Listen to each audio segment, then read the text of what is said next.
Insect hatches are one of the best times to catch trout. You know right where they are, you know they're actively feeding, and with a little bit of observation, you can get a pretty good idea of what they're eating. So it's just a matter of picking a fly out of your box, throwing it over them, catching fish, right?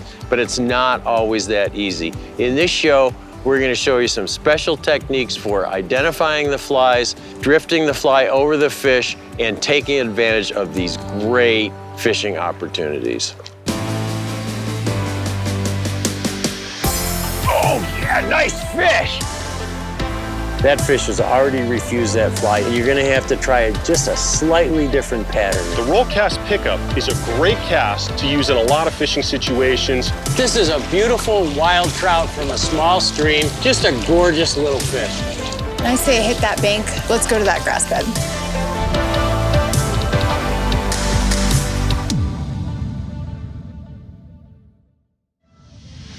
The Orvis Guide to Fly Fishing is supported by Orvis Fly Fishing, Yellowstone Teton Territory, Crazy Rainbow Ranch, Adipose Boat Works, Global Rescue, Trout Unlimited, Oscar Blues Brewery. There are 4 major groups of trout stream insects that hatch in or near the water. You don't need to be able to identify them that closely. Entomology has scared more people away from fly fishing than anything except knots. But it does help to identify the insects into their broad groups or orders, because each one has a different life cycle, and trout don't always respond to every stage of their life.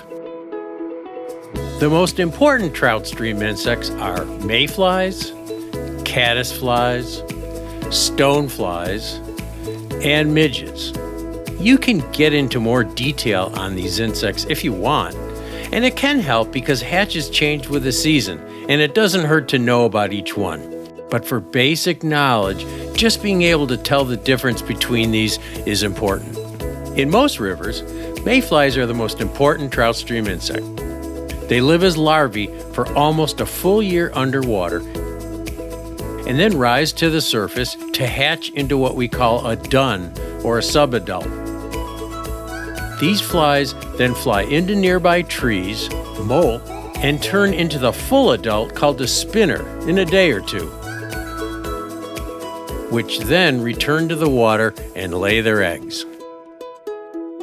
Trout eat the nymphs or larvae throughout the season, but they only have access to the adults when they rise to the surface, when they flutter around the water after they first hatch, and then when they return to the river to lay eggs, because the adults then fall to the water and die. But when the flies hatch or return to lay eggs, they're concentrated in vast numbers at once, and trout take advantage of the insects and feed with abandon. In fact, trout often lose their normal caution at the height of a hatch and can be approached more easily, which is another reason we love hatches. So mayfly spinners are the final egg-laying form of the mayfly, and they hover over the riffles. They do this mating dance, and they kind of bounce up and down, and you'll see them hit the water occasionally. Eventually, they're all going to fall to the water, and trout love them. So, you know, if you see these spinners over the water, you want to try to grab one to see about what size and what color they are, because it's hard to tell when they're in the air just exactly what color and size they are. So just take your hat and swipe at them, grab one like I did here, and now, later on, if the spinners fall to the water, I know what fly to put on. Caddisflies are perhaps the second most important group of trout stream insects. They have a slightly different life cycle. They also live on the river bottom as larvae, but many of them construct cases of sticks or stones, although some are free-living and don't build cases. But just before they hatch into winged adults, they go into a pupa stage, which is a life stage that rises to the surface. Once the pupa reaches the surface, it struggles to emerge as a winged adult just under the surface. The flies are helpless here, so trout often key into them because they're an easy meal. Once caddisflies emerged as a winged adult, they most often hop and skitter briefly and then fly away. So although trout eat the adults, they're more likely to eat the emerging pupae. Then caddis enter their deceptive stage. They are a dishonest insect. Once hatched, they can live for up to a month out of the water before returning to the water to lay their eggs. Every day they form big migrations and fly upstream in groups. And although it might look like a hatch because you see so many flies in the air, most of these caddis adults never touch the water, so they're out of reach of the trout. Only when the caddisflies return to the water to mate and lay eggs and die after mating, just like mayflies, are they on the surface and available for a trout meal. These are called spent caddis, and like mayfly spinners, trout eat them with great abandon when it finally happens. Sometimes persistence pays off. We floated that caddisfly over this fish I don't know how many times, good floats, didn't eat, but we were stubborn and didn't switch fly patterns, and finally ate the caddis. Finally ate it. You know, people think that trout are so selective, but you know, they're pretty opportunistic. And if the fly is decent and they're feeding heavily and it floats over them and it's kind of in the ballpark, usually with good presentation, you can take the fish. Well done.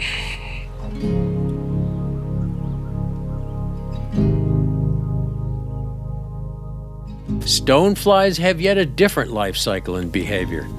Like the other two, they have a larval stage underwater, but they don't hatch on the water's surface like mayflies and caddisflies. These insects crawl to streamside rocks and vegetation and hatch into adults out of the water on the bank, so the adults are not available as often to the trout. However, stonefly adults are clumsy flyers and they often get blown into the water by the wind, or they fall on the surface and are also available to trout when they return to the water to lay eggs. Midges are so small that they might seem insignificant, but they can be an important source of trout food. In fact, in tailwater rivers below dams, they can be the primary source of trout food. And if you fish these rivers, you better pay attention to midges. Midges start life as a worm-like larva that trout eat in great quantities. Like caddisflies, they have a pupa stage, which is readily spotted by the trout near the surface and easy to capture. And like caddisflies, midges fly away quickly once they sprout their wings. But trout do eat the adults as well, especially when it's really cold or windy and the flies have trouble taking off.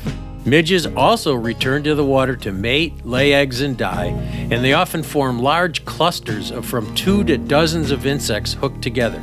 Trout eat these midge clusters, and it allows you to fish a bigger fly when imitating these tiny insects. How do trout respond to these hatches? Well, sometimes they don't respond, which is very frustrating. Maybe the water's too cold and the fish are reluctant to come to the surface.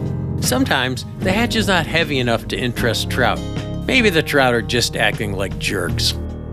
But when they do respond, trout first begin to eat the nymphs close to the bottom as the insects get active before their migration to the surface. This is a good time to fish a nymph. Then, as the insects begin to drift in the current, as they rise to the surface, trout begin to intercept them more in midwater and will feed closer to the surface. Finally, the fish will feed at all levels or may even concentrate mostly on insects trapped at the surface. This is the height of the hatch, when fish feed most actively and gives you some of the best fishing because they lose most of their caution in their eagerness to feed. When insects first reach the surface, they have 2 problems. First, the meniscus represents a physical barrier to the insects. And also at this point, they need to emerge from their larval skin and hatch into a winged adult. This can happen quickly or it can take minutes. Trout know these struggling insects are easy pickings, and they seem to prefer them in this stage, which we call an emerger.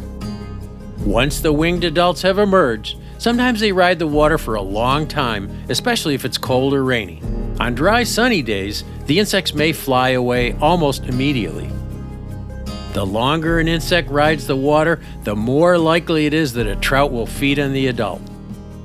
Then, Once insects return to the water to mate and lay eggs, typically in large groups, trout wait for the dead and dying flies lying spent in the water to wash down where they can be eaten. If just one insect is hatching, the puzzle's not that hard to figure out. However, if more than one insect is hatching at the same time, you should try to figure out which one the trout prefer. You can try to observe which one they are eating by watching fish rise, trying to determine which insect disappears in the rise. But that's often difficult, and it's not always easy to tell which stage the trout are taking. Are they eating the emerger just under the surface, or are they eating the fully emerged adult, or are they eating both? Sometimes trout eat all of them at all stages, but sometimes they get picky and prefer one type or one stage. If you observe the rise forms of the trout, though, you may pick up some clues. If a rise is very splashy, the fish is probably either taking emergers or eating a large fluttering insect. If there are no bubbles in the rise form, the trout is taking an emerger just under the surface.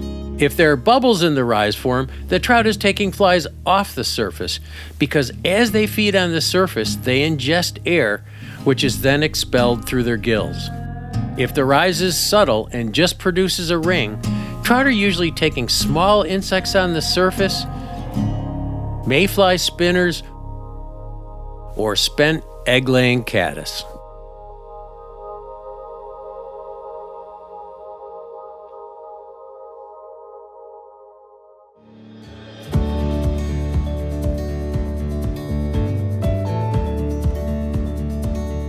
Now you have at least a guess on what type of insect trout are eating and what stage.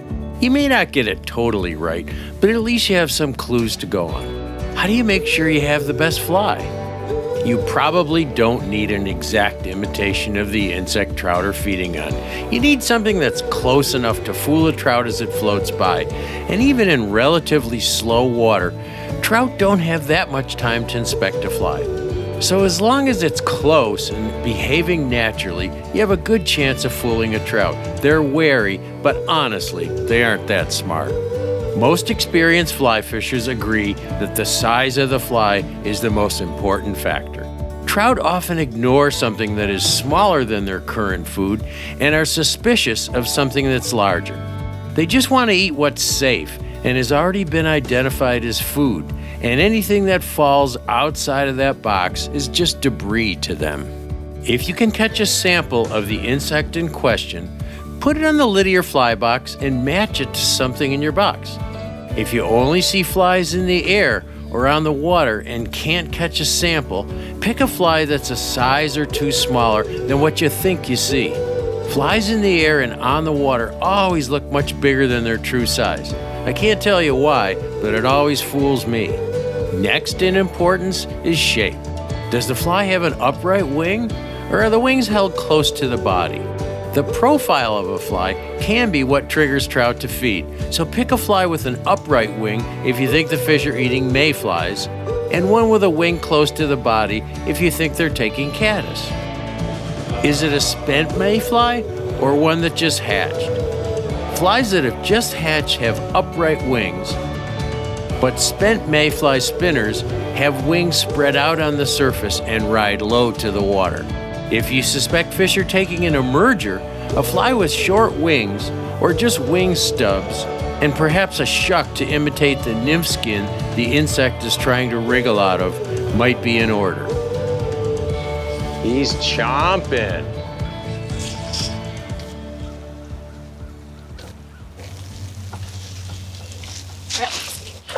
Ah, that's more like it. Get out of that moss. Get out of that moss. So we have had a lot of trouble catching these fish. They got really, really snotty. And what I did was I went to a longer tippet and a smaller fly. And sometimes that'll do the trick for you.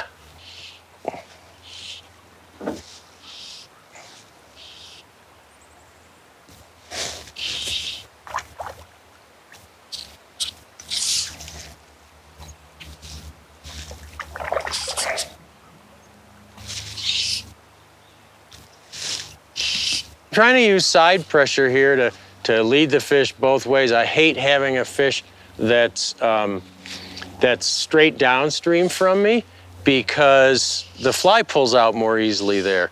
So it's a little tough at this angle to keep side pressure. I'm going to have to eventually bring them straight up to get them close to the boat. But if I get them up here, then I can side pressure them right into the net. So he's ready, so I'm just gonna slide him in, and Addie's hopefully, yeah, gonna net him. Thank you, Addie. Thank you for the great boat positioning. You know, fishing during a hatch from a boat, the positioning of the boat is absolutely critical. And it's not like you're waiting, you can move around. You have to put the boat in the right place and stay there. And Addie just slid that boat in beautifully, right in range, enabled us to get a good presentation of the fish.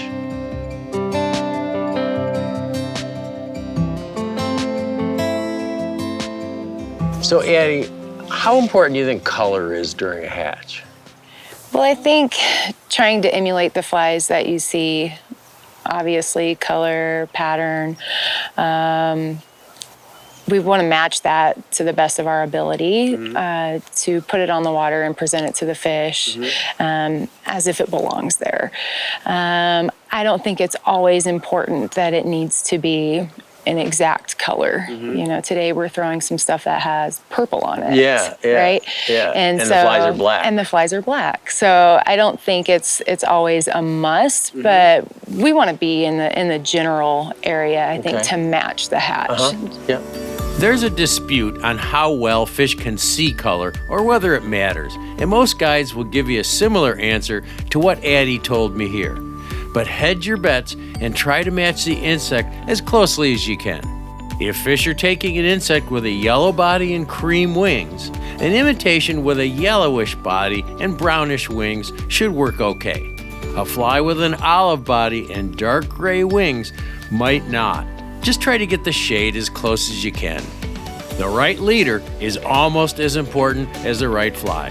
This is not that difficult, but when fishing hatches, with fish close to the surface, you want to ensure your fly lands with stealth. You should be using a 9-foot leader at minimum, and it's usually better to go to a 12-footer because when casting to trout, you want to keep the thicker fly line as far away as possible. A fly line makes a much bigger splash than a leader. I would use the lightest tippet possible for the size fly you're using. So if you're fishing a size 16 fly and the tippet chart says you can use a 4X, 5X, or 6X, or the old rule of thumb, dividing the fly size by 3 to get the tippet size, which would give you 5X. I would go with 6X in this case, unless the water is really fast and broken, or very dirty, or the fish are quite large.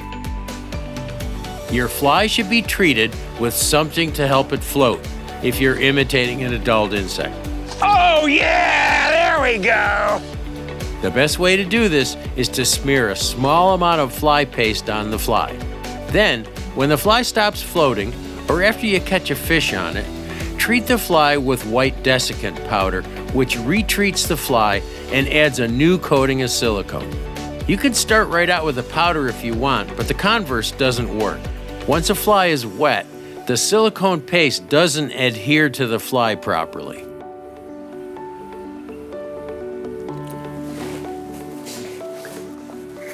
That fish was a real pain. There's a bunch of fish over here that have been very annoying and very hard to get, and they wouldn't take my dry fly. So what I did was I switched to an emerger, just hanging in the film, and that sometimes does the trick. There are a number of ways you can fish emergers. One is to just put no floating or anything on it and throw it out there, let it sink a little bit below the surface, and you'll see the rise anyway. The fish will still make a swirl when it takes the emerger. Another way to do it is you can put floating on an emerger because it's still gonna ride low in the surface film. It doesn't have that bushy hackle or anything. Another way to do it is to grease your leader just an inch or two from the fly. The grease leader will float and the fly will just ride just under the surface, and you'll see that leader twitch when the fish takes it. You got the right fly, you hope. and it's all ready to go on your leader. But before you hit the water, it's important to learn the reach cast. It's one of the best ways to get a natural drift during a hatch, and if you don't know how to do it, you're really not in the game. Let's go talk to casting instructor Pete Kutzer about how to properly do the reach cast. Hi, I'm Pete Kutzer with the Orvis Fly Fishing Schools. Today I want to talk to you about the reach cast and reach cast modifications. The reach cast is by far, I feel, the most important and useful tool when you're fishing any kind of moving water. This reach cast allows us to reposition the fly line so we get a nice drag-free drift.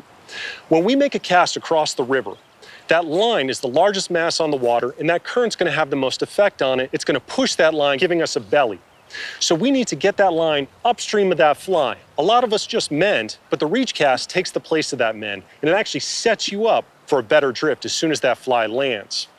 When I make a cast across the river, that line is going to get pushed by the current. You can see this belly forming. My fly is now dragging away from my target, and that's not good.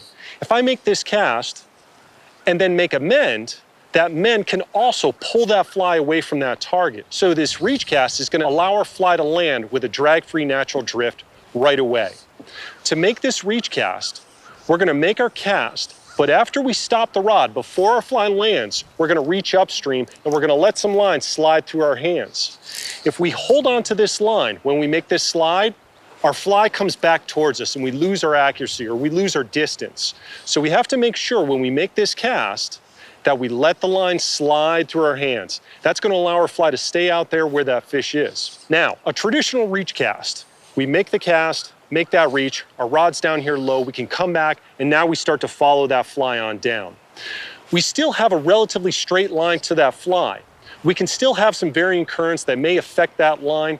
So what I like to do is a little bit of a modification to this reach cast. Rather than stopping my rod and lowering it down, I like to stop my rod and raise it up a little bit higher. That's going to put less line on the water, giving you a little less drag, a little less belly, and a little bit of a longer natural drift. So I'm going to make my cast, I'm going to stop my rod high, sweep it high, and now I can follow that fly down with my rod a little bit higher. If I need to make a little mend, I have less line on the water that I have to work with. With my rod down low, I got to work a little bit harder to make that larger mend. So again, I stop the rod high, reach high, now I can follow that fly down and get that nice natural drift. By doing this cast, now my leader is upstream on my fly as well. I'm getting a much more natural presentation than that leader downstream of that fly. Sometimes we're going to reach to the right, sometimes we're going to reach to the left. Practice this cast and I guarantee it's going to help you catch a lot more fish.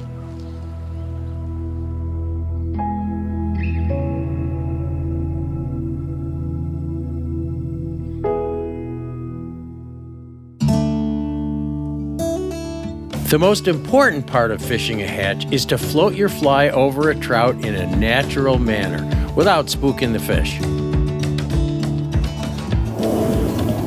There he is. All right. Good job. Okay, I don't think he's that big. By his head shakes, it's not a... It's not the big one? Huh? It's not the big one? No, it's not the big one. Not at all. Yeah, I'm sure I saw him. Okay.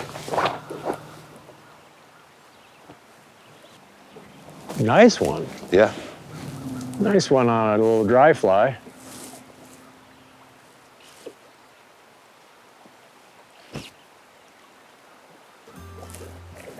Whoop! Missed it. Oh, look at the color on that fish. That's a nice dry fly fish. Yeah. Any day.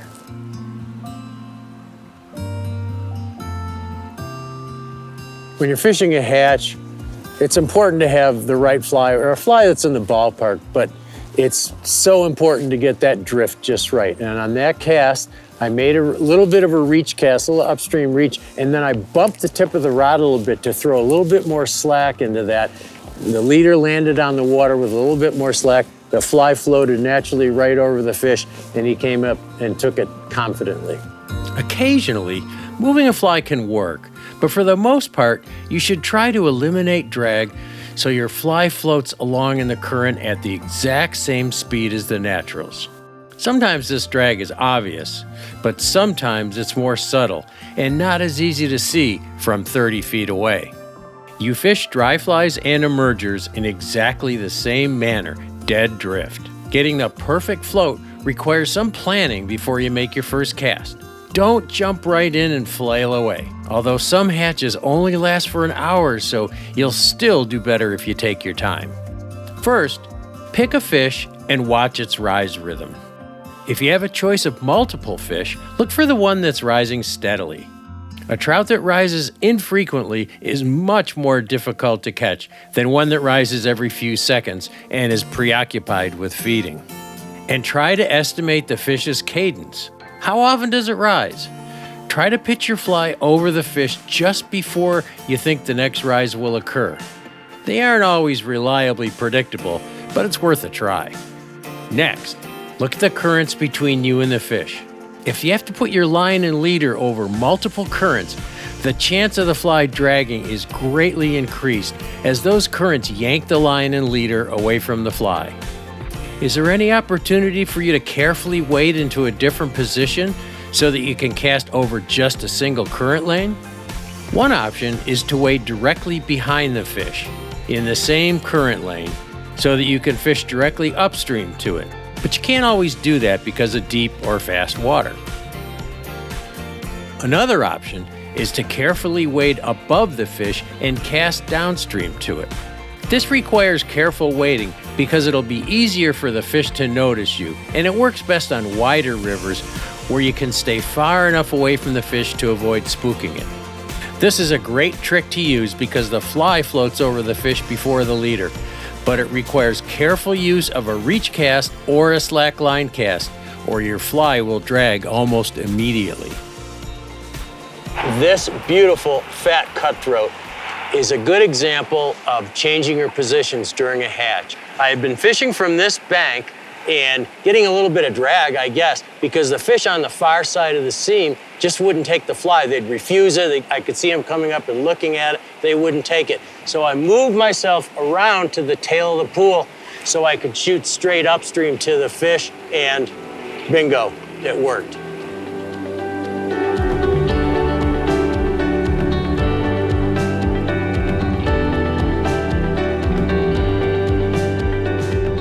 So if a fish is steadily rising, making a nice sedate sipping, and you throw your fly out there and all of a sudden the fish takes the fly with a tremendous splash and you don't hook it, that's a refusal. That fish changed its mind at the last minute, closed its mouth, and its momentum made the splash.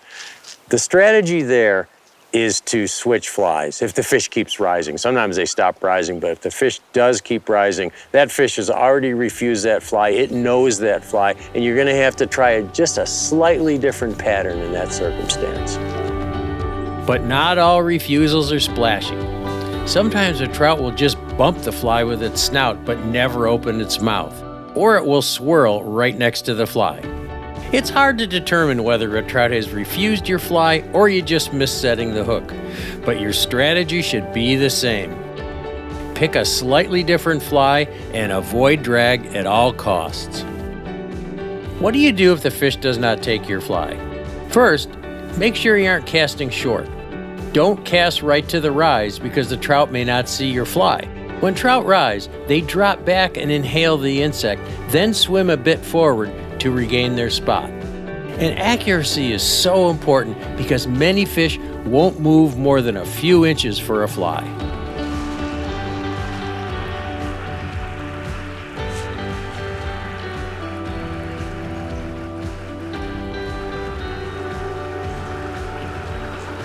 What? I don't understand it.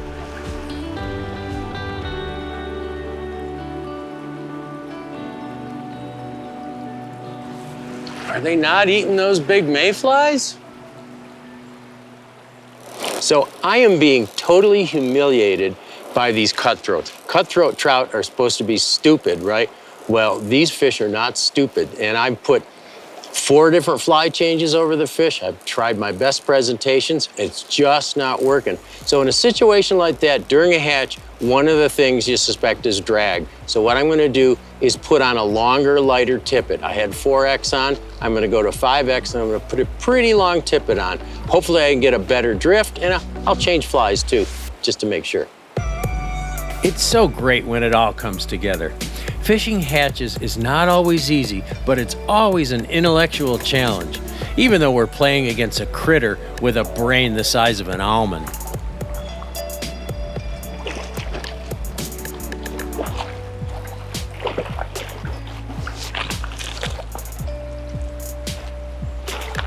Common misconception. Cutthroat are stupid. Here, I'll get him in, Jeremy, sorry. Cutthroat are stupid and they don't fight. Well, we just disproved both of those things with this nice guy. Beautiful cutthroat.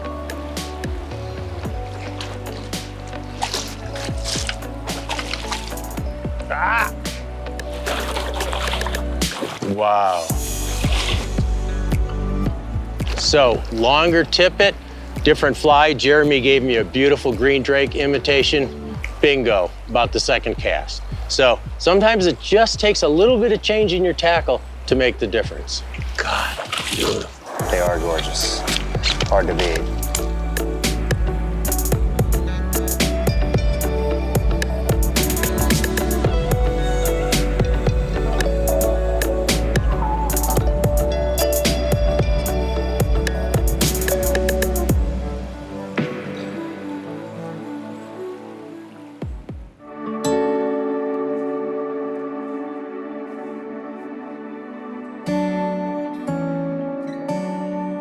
I hope you enjoyed the show. Fishing to hatches doesn't have to be that complicated, but you can take it to any level you want. That's the fun of fly fishing. But with a little bit of basic entomology, presentation skills, and observation, you'll have lots of fun during hatches.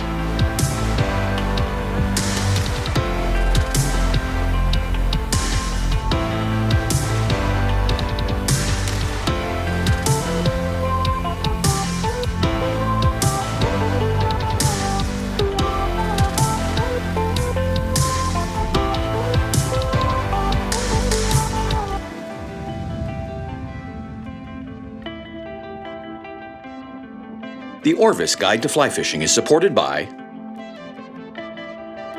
Orvis Fly Fishing, Yellowstone Teton Territory, Crazy Rainbow Ranch, Adipose Boat Works, Global Rescue, Trout Unlimited, Oscar Blues Brewery.